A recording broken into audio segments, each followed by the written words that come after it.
রকিবুল ভাই, আপনি যে নিশা এত বড় একটা ডাব্বা লইয়া আপনি ঘুরে গেছে।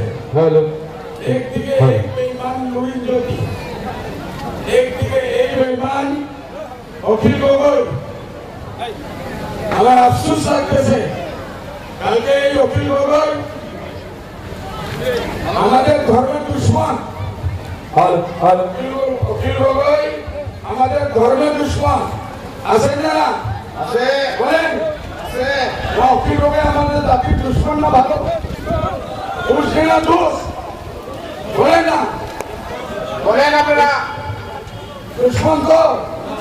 ওই কালকে মিটিং এ বলছে আমাকে, আমার নাম লইয়া বদরুদ্দিন বুঝি জাতির দুশ্মন।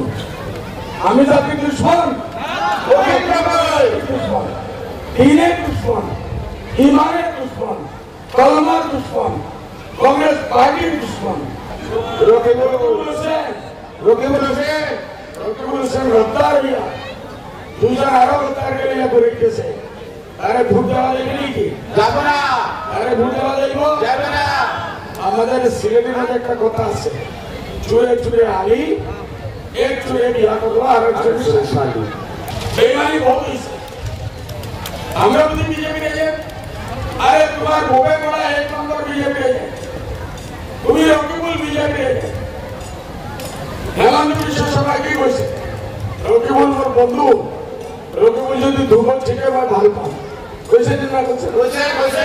এই বন্ধু বিজেপি কংগ্রেসের এইটো কংগ্রেসে কৈছে আর মোদীয়ে কৈছে তেখেতৰ ভিতৰত মামলা তেখেতসকলে ঠিক কৰিলো। বুজাবুজিৰ ভিতৰত চলি আছে। তো 2011 চনত যেতিয়া কংগ্ৰেছৰ কেবিনেট নতুন ओबीसी कोटा में शामिल है, रिजर्वेशन देने वाला था मुस्लिम को, नहीं दिया ना। कहाँ दिया कांग्रेस ने? बीजेपी नहीं दिया। दोनों एक दूसरे का खलेरा भाई है। वो बड़ा भाई है, छोटा भाई है। ये लोग जब पावर में नहीं रहता है हम सब दे देगा, जब पावर में आता है कुछ भी नहीं देता। इसलिए पावर में नहीं आवे तो अच्छा।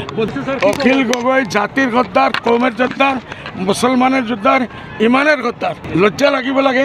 এই কথাটো 3 দিনের ভিতরে যদি ফেরত নলয়, আমি সুপ্রিম কোর্টত গৈ তার টেস্ট করিম আর তার 1 মিনিট তার অ্যাসেম্বলির মেম্বারশিপ আমি শেষ করিম।